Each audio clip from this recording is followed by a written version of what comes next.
BJP ಪ್ರಣಾಳಿಕೆಗೆ ಸಂಸದ ಪ್ರಜ್ವಲ್ ರೇವಣ್ಣ ಬಹುಪರಾಕೆಂದಿದ್ದಾರೆ. ಕೇಂದ್ರದ ಯೋಜನೆಗಳು ಎಲ್ಲ ವರ್ಗದ ಜನರಿಗೆ ತಲುಪಿದೆ. ಕಾಂಗ್ರೆಸ್ ಪ್ರಣಾಳಿಕೆ ಕೆಲವು ವರ್ಗಕ್ಕೆ ಮಾತ್ರ ಸೀಮಿತವಾಗಿದೆ.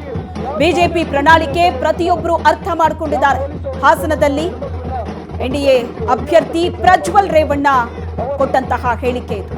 ಸ್ತ್ರೀಯರಿಗೆ ಸಾಮಾಜಿಕ ನ್ಯಾಯದ ಜೊತೆ ರಾಜಕೀಯ ಶಕ್ತಿಯನ್ನು ಕೂಡ ತುಂಬಿದೆ ಬಿಜೆಪಿ. ಕಿಸಾನ್ ಸಮ್ಮಾನ್ ಯೋಜನೆ ವಿಸ್ತರಣೆ ಮಾಡಿದ್ದಾರೆ. ಜನೌಷಧಿ ಕೇಂದ್ರಗಳಲ್ಲಿ ಕಡಿಮೆ ದರಕ್ಕೆ ಔಷಧಿ ಸಿಗ್ತಾ ಇದೆ. ಕಾಂಗ್ರೆಸ್ಗೆ ಟೀಕೆ ಮಾಡೋದು ಬಿಟ್ರೆ ಬೇರೆ ಏನೂ ಬರಲ್ಲ. ಯುಪಿಎ ಅಧಿಕಾರದಲ್ಲಿದ್ದಾಗ ರಾಜ್ಯಕ್ಕೆ ಏನೂ ಬಂದಿಲ್ಲ ಅಂತ ಹೇಳಿಕೆಯನ್ನ ಕೊಟ್ಟರು ಪ್ರಜ್ವಲ್ ರೇವಣ್ಣ.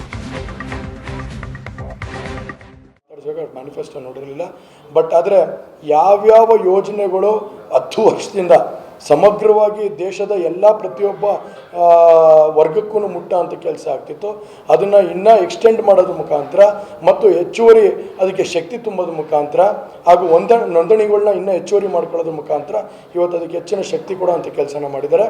ಹಾಗೆ ಇವತ್ತು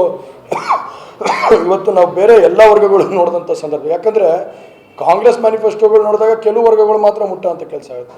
ಆದರೆ BJPಯ ಮ್ಯಾನಿಫೆಸ್ಟೋ ನೋಡಿದಂಥ ಸಂದರ್ಭದಲ್ಲಿ ಇಡೀ ದೇಶದ ಪ್ರತಿಯೊಬ್ಬ ಸಾಮಾನ್ಯ ಜನಕ್ಕೂ ಮುಟ್ಟೋಂಥ ಕೆಲಸ ಏನಾಗ್ತಾಯಿದೆ.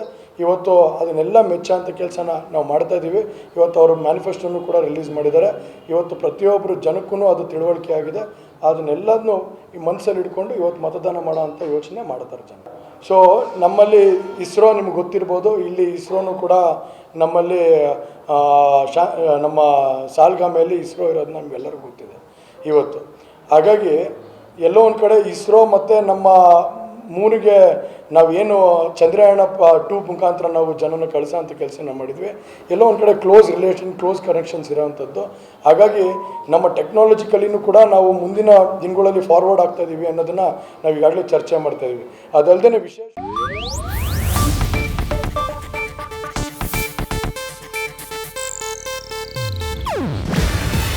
ಇದು ಏಷ್ಯಾನೆಟ್ ನ್ಯೂಸ್ ನೆಟ್ವರ್ಕ್ ಪ್ರಸ್ತುತಿ.